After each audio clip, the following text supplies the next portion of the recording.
जय माँ संतोषी। प्यारे भक्तों, आप सबको मेरा प्यार भरा राधे राधे। हरे कृष्ण। आज फाल्गुन मास का शुक्रवार है, दिनांक 15 मार्च 2024। आज हम सुनपान करेंगे संतोषी माता व्रत कथा। कथा शुरू करने से पहले यदि आपने चैनल को सब्सक्राइब नहीं किया है तो चैनल को सब्सक्राइब कर बेल आइकन को जरूर दबा लीजिएगा, ताकि आगे आने वाली वीडियो के नोटिफिकेशन आप तक टाइम पर पहुंचते रहें। तो आइए प्रेम पूर्वक श्रद्धा पूर्वक कथा सुनपान करते हैं। एक बुढ़िया माई थी, उसके 7 बेटे थे। 6 कमाने वाले थे जबकि एक निकम्मा था। बुढ़िया 6 बेटों की रसोई बनाती, भोजन कराती और उनसे जो कुछ जूठन बचती वह 7वें को दे देती। एक दिन वह पत्नी से बोला, देखो मेरी माँ को मुझ पर कितना प्रेम है। उसकी पत्नी बोली, क्यों नहीं, सबका जूठा जो तुमको खिलाती है। वह बोला, ऐसा नहीं हो सकता, मैं जब तक आंखों से न देख लूँ मान नहीं सकता। बहू हंस कर बोली, देख लोगे तब तो मानोगे। कुछ दिन बाद त्योहार आया। घर में 7 प्रकार के भोजन और चूरमे के लड्डू बने। वह अपनी माँ को परखने के लिए सिर दुखने का बहाना बनाकर सिर पर एक पतला वस्त्र ओढ़कर रसोई घर में सो गया। वह कपड़े में से सब कुछ देखता रहा। 6 भाई भोजन करने आए। उसने देखा माँ ने उनके लिए सुंदर आसन बिछाकर नाना प्रकार की रसोई परोसी और आग्रह करके उन्हें जिमाया। वह देखता रहा। 6 भोजन करके उठे तब माँ ने उनकी जूठी थालियों में से लड्डुओं के टुकड़े उठाकर एक लड्डू बनाया। जूठन साफ कर बुढ़िया माँ ने उसे पुकारा, बेटा 6 भाई भोजन करके चले गए हैं, अब तू ही बाकी है, उठ, तू कब खाएगा। तब बेटा बोला, माँ मुझे भोजन नहीं करना है, मैं अब परदेश जा रहा हूँ। माँ ने कहा, कल जाता हो तो आज ही चला जा। वह बोला, हाँ आज ही जा रहा हूँ। यह कहकर वह घर से निकल गया। चलते समय उसे अपनी पत्नी की याद आ गई। उसकी पत्नी गौशाला में कंडे यानी उपले थाप रही थी। वह पत्नी से जाकर बोला, हम जावें परदेश, आवेंगे कुछ काल, तुम रहियो संतोष से, धर्म आपनो पाल। उसकी पत्नी बोली, जाओ पिया आनंद से, हमारो सोच हटाए, राम भरोसे हम रहें, ईश्वर तुम्हें सहाय।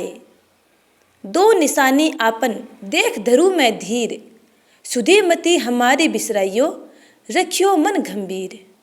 वह बोला, मेरे पास तो कुछ नहीं है, यह अंगूठी है सो ले और अपने कुछ निशानी मुझे दे दो। उसकी पत्नी बोली, मेरे पास क्या है, यह गोबर से भरा हाथ है। यह कहकर उसकी पत्नी उसकी पीठ पर गोबर के हाथ की थाप मार दी।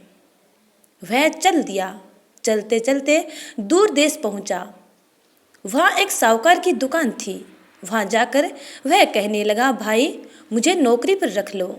साहूकार को ज़रूरत थी, बोला, रह जा। लड़के ने पूछा, तनख्वाह क्या दोगे। साहूकार ने कहा, काम देखकर दाम मिलेंगे। साहूकार की नौकरी मिली। वह सुबह 7 बजे से 10 बजे तक नौकरी पर जाने लगा। कुछ दिनों में दुकान का सारा लेन देन, हिसाब किताब, ग्राहकों का माल बेचना, सारा काम करने लगा। साहूकार के 7-8 नौकर थे। वे सब चक्कर खाने लगे, यह तो बहुत होशियार बन गया है। सेठ ने भी काम देखा और 3 महीने में ही उसे आधे मुनाफे का हिस्सेदार बना लिया। वह कुछ वर्षों में ही नामी सेठ बन गया और मालिक का सारा कारोबार संभालने लगा। यह देख उसका मालिक अपना सारा कारोबार उस पर छोड़कर चला गया। इधर उसकी पत्नी को सास ससुर दुख देने लगे। सारी गृहस्थी का काम करा के उसे लकड़ी लेने जंगल भेजते। इस बीच घर के आटे से जो कुछ भूसी निकलती उसकी रोटी बनाकर रख दी जाती और फूटे नारियल की नारियली में पानी। एक दिन वह लकड़ी लेने जा रही थी। रास्ते में बहुत सी स्त्रियां संतोषी माता का व्रत करती दिखाई दी। वह वहां खड़ी होकर कथा सुनने लगी और पूछा, बहनों, तुम किस देवता का व्रत करती हो और उसके करने से क्या फल की प्राप्ति होती है? यदि तुम इस व्रत का विधान मुझे समझा कर कहोगे तो मैं तुम्हारा बड़ा एहसान मानूंगी। तब उनमें से एक स्त्री बोली, सुनो, यह संतोषी माता का व्रत है। इसके करने से निर्धनता, दरिद्रता का नाश होता है और जो कुछ मन में कामना हो सब संतोषी माता की कृपा से पूरी होती है। तब उसने उनसे व्रत की विधि पूछी। वह भक्ति ने स्त्री बोली, 1.25 आने का गुड़ चना लेना, इच्छा हो तो 5.25 आने का लेना या 1.25 रुपये का भी सहूलियत के अनुसार लाना। बिना परेशानी और श्रद्धा व प्रेम से जितना भी बन पड़े सवाया मात्रा में लेना। प्रत्येक शुक्रवार को निराहार रहकर कथा सुनना। इसके बीच कर्म टूटे नहीं, लगातार नियम का पालन करना। सुनने वाला कोई न मिले तो घी का दीपक जला उसके आगे या जल के पात्र को सामने रखकर कथा कहना। जब तक कार्य सिद्ध न हो नियम का पालन करते रहना और कार्य सिद्ध हो जाने पर व्रत का उद्यापन करना। 3 मास में माता संतोषी फल पूरा प्रदान करती है। यदि किसी के ग्रह भी खोटे हों तो भी माता वर्ष भर में कार्य सिद्ध करती है। फल सिद्ध होने पर उद्यापन करना चाहिए, बीच में नहीं। उद्यापन में 2.5 सेर आटे का खाजा तथा इसी परिमाण से खीर तथा चने का साग करना। 8 लड़कों को भोजन कराना, जहाँ तक मिले देवर जेठ भाई बंधु के हो, न मिले तो रिश्तेदारों और पास पड़ोसियों को बुलाना। उन्हें भोजन करा यथाशक्ति दक्षिणा दे।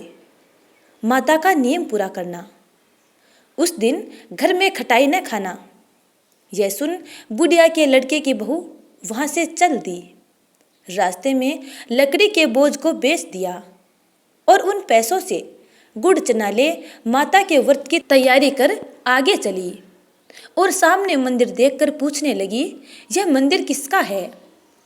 तब सब कहने लगे, संतोषी माता का मंदिर है। यह सुनकर माता के मंदिर में जाकर वह चरणों में लौटने लगी। दीन हो विनती करने लगी, माँ, मैं निपट अज्ञानी हूँ, व्रत के कुछ भी नियम नहीं जानती। मैं दुखी हूँ। हे माता, जगत जननी, मेरा दुख दूर कर, मैं तेरी शरण में हूँ। माता को दया आई। एक शुक्रवार बीता कि दूसरे को उसके पति का पत्र आया और तीसरे शुक्रवार को उसका भेजा हुआ पैसा आ पहुंचा। यह देख जेठ जेठानी मुंह सिकोड़ने लगे। लड़के ताने देने लगे। काकी के पास पत्र आने लगे हैं, रुपया आने लगा, अब तो काकी की खातिर बढ़ेगी। बेचारी सरलता से कहती, भैया, कागज आवे रुपया आवे, हम सबके लिए अच्छा है। ऐसा कहकर आंखों में आंसू भरकर संतोषी माता के मंदिर में आ मातेश्वरी के चरणों में गिरकर रोने लगी। माँ, मैंने तुमसे पैसा कब मांगा है? मुझे पैसे से क्या काम है? मुझे तो अपने सुहाग से काम है। मैं तो अपने स्वामी के दर्शन मांगती हूँ। तब माता ने प्रसन्न होकर कहा, जा बेटी, तेरा स्वामी आएगा। यह सुनकर खुशी से बावली होकर घर में जाकर वह काम करने लगी। अब संतोषी माँ ने विचार किया, इस भोली पुत्री को मैंने कह तो दिया कि तेरा पति आएगा, लेकिन कैसे? वह तो इसे सौपन में भी याद नहीं करता। उसे याद दिलाने के लिए मुझे ही जाना पड़ेगा। इस तरह माताजी उस बुढ़िया के बेटे के पास जाकर उसके सौपन में प्रकट होकर कहने लगी, साहूकार के बेटे सो रहा है या जागता है? वह कहने लगा, माता, सोता भी नहीं हूँ, जागता भी नहीं हूँ, कहो क्या आज्ञा है? माँ कहने लगी, तेरे घर बार है या नहीं? वह बोला, मेरे पास सब कुछ है, माँ है, बाप है, बहू है, क्या कमी है? माँ बोली, भोले पुत्र, तेरी बहू घोर कष्ट उठा रही है। तेरे माँ बाप उसे परेशानी दे रहे हैं। वह तेरे लिए तरस रही है, तू उसकी सुध ले। वह बोला, हाँ माताजी, यह तो मालूम है, परंतु जाऊं तो कैसे? परदेश की बात है, लेन देन का कोई हिसाब नहीं, कोई जाने का रास्ता नहीं आता, कैसे चला जाऊं? माँ कहने लगी, मेरी बात मान, सवेरे नहा धोकर संतोषी माता का नाम ले, घी का दीपक जला, दंडवत प्रणाम कर, दुकान पर जा बैठ। देखते ही देखते सारा लेन देन चुक जाएगा, जमा का माल बिक जाएगा, सांझ होते होते धन का भारी ढेर लग जाएगा। अब बूढ़ी माँ की बात मानकर वह नहा धोकर संतोषी माता को दंडवत प्रणाम कर, घी का दीपक जलाकर दुकान पर जा बैठा। थोड़ी देर में देने वाले रुपया लाने लगे, लेने वाले हिसाब लेने लगे। कोठे में भरे सामान के खरीदार नगद दाम दे सौदा करने लगे। शाम तक धन का भारी ढेर लग गया। मन में माता का नाम ले, चमत्कार देख प्रसन्न हो, घर ले जाने के वास्ते गहना कपड़ा सामान खरीदने लगा। यहाँ काम से निपट तुरंत घर को रवाना हुआ। उधर उसकी पत्नी जंगल में लकड़ी लेने जाती है। लौटते वक्त माताजी के मंदिर में विश्राम करती है। वह तो उसके प्रतिदिन रुकने का स्थान जो ठहरा। धूल उड़ती देख वह माता से पूछती है, हे माता, यह धूल कैसे उड़ रही है? माता कहती है, हे पुत्री, तेरा पति आ रहा है। अब तू ऐसा कर, लकड़ियों के 3 बोझा बना ले। एक नदी के किनारे रख, दूसरा मेरे मंदिर पर, वह तीसरा अपने सिर पर। तेरे पति को लकड़ियों का गट्ठर देख मोह पैदा होगा। वह यहाँ रुकेगा, नाश्ता पानी खाकर माँ से मिलने जाएगा। तब तू लकड़ियों का बोझ उठाकर जाना और चौक में गट्ठर डालकर जोर से आवाज लगाना, लो सासू जी, लकड़ियों का गट्ठर लो, भूसी की रोटी दो, नारियल के खेपड़े में पानी दो। आज मेहमान कौन आया है? माताजी से बहुत अच्छा कहकर वह प्रसन्न मन से लकड़ियों के 3 गट्ठर बनाई। एक नदी के किनारे पर और एक माताजी के मंदिर पर रखा। इतने में मुसाफिर आ पहुंचा। सूखी लकड़ी देख उसकी इच्छा उत्पन्न हुई कि हम यहीं पर विश्राम करें और यहाँ भोजन बनाकर खा पीकर गांव को जाएं। इसी तरह रुककर भोजन बना विश्राम करके वह गांव को गया। सबसे प्रेम से मिला। उसी समय सिर पर लकड़ी का गट्ठर लिए वह उतावली सी आती है। लकड़ियों का भारी बोझ आंगन में डालकर जोर से 3 आवाज देती है, लो सासू जी, लकड़ियों का गट्ठर लो, भूसी की रोटी दो, आज मेहमान कौन आया है? यह सुनकर उसकी सास बाहर आकर अपने दिए हुए कष्टों को भुलाने हेतु कहती है, बहू, ऐसा क्यों कहती है? तेरा मालिक ही तो आया है। आ बैठ, मीठा भात खा, भोजन कर, कपड़े गहने पहन। उसकी आवाज सुन उसका पति बाहर आता है। अंगूठी देख व्याकुल हो जाता है। माँ से पूछता है, माँ, ये कौन है? माँ बोली, बेटा, ये तेरी बहू है। जब से तू गया है तब से सारे गांव में भटकती फिरती है। घर का काम काज कुछ करती नहीं, 4 पहर आकर खा जाती है। उसका बेटा बोला, ठीक है माँ, मैंने इसे भी देखा और तुम्हें भी। अब दूसरे घर की ताली दो, मैं उसी में रहूँगा। माँ बोली, ठीक है, जैसी तेरी मर्जी। तब वह दूसरे मकान की 3री मंजिल का कमरा खोल सारा सामान उस कमरे में रख दिया। एक दिन में राजा के महल जैसा ठाट बाट बन गया। अब क्या था, बहू सुख भोगने लगी। इतने में शुक्रवार आया।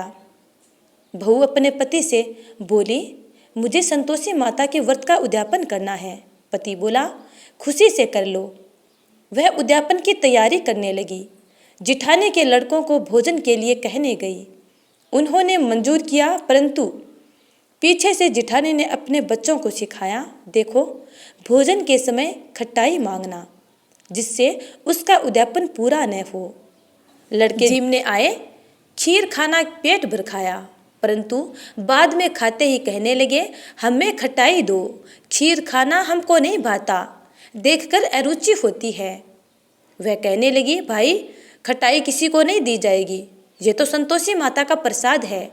लड़के उठ खड़े हुए, बोले, पैसा लाओ। भोली बहू कुछ जानती नहीं थी, उन्हें पैसे दे दिए। लड़के उसी समय हट करके इमली खटाई ले आए और खाने लगे। यह देखकर बहू पर माताजी ने कोप किया। राजा के दूत उसके पति को पकड़कर ले गए। जेठ जेठानी मन माने वचन कहने लगे, लूट लूट कर धन इकट्ठा कर लाया है, अब सब मालूम पड़ जाएगा जब जेल की मार खाएगा। बहू से यह सब सहन नहीं हुआ। रोती हुई माता जी के मंदिर गई, कहने लगी, हे माता, तुमने क्या किया? हंसाकर अपने भक्तों को रुलाने लगी। माता बोली, बेटी, तूने उद्यापन करके मेरा व्रत भंग किया है। वह कहने लगी, माता, मैंने कुछ अपराध किया है? मैंने तो भूल से लड़कों को पैसे दे दिए थे, मुझे क्षमा करो, मैं फिर से तुम्हारा उद्यापन करूँगी। माँ बोली, अब भूल मत करना। वह कहती है, अब भूल नहीं होगी, अब बतलाओ वे कैसे आवेंगे? माँ बोली, जा पुत्री, तेरा पति तुझे रास्ते में आता मिलेगा। वह निकली, राह में पति आता मिला। वह पति से पूछने लगी, कहाँ गए थे? वह कहने लगा, इतना धन जो कमाया है उसका टैक्स राजा ने मांगा था, वह भरने गया था। वह प्रसन्न हो बोली, भला हुआ, अब तो घर को चलो। कुछ दिन बाद फिर शुक्रवार आया। वह बोली, मुझे फिर माता का उद्यापन करना है। पति ने कहा, करो। बहू फिर जेठ के लड़कों को भोजन को कहने गई। जेठानी ने एक दो बातें सुनाई और सब लड़कों को सिखाने लगी, तुम सब लोग पहले ही खटाई मांगना। लड़के भोजन से पहले कहने लगे, हमें खीर नहीं खानी, हमारा जी बिगड़ता है, कुछ खटाई खाने को दो। वह बोली, खटाई किसी को नहीं मिलेगी, आना है तो आओ। ऐसा कहकर वह ब्राह्मण के लड़कों को लाकर भोजन कराने लगी। यथाशक्ति दक्षिणा की जगह एक एक फल उन्हें दिया। संतोषी माता प्रसन्न हुई। माता की कृपा होते ही 9वें मास में उसके चंद्रमा के समान सुंदर पुत्र प्राप्त हुआ। पुत्र को पाकर प्रतिदिन माता जी के मंदिर को वह जाने लगी। माँ ने सोचा, यह रोज मेरे मंदिर में आती है, आज क्यों न इसके घर चलूं। यह विचार कर माता ने भयानक रूप बनाया। गुड़ चने से सना मुख, ऊपर सूंड के समान होठ, उस पर मक्खियाँ भिन भिना रही थी।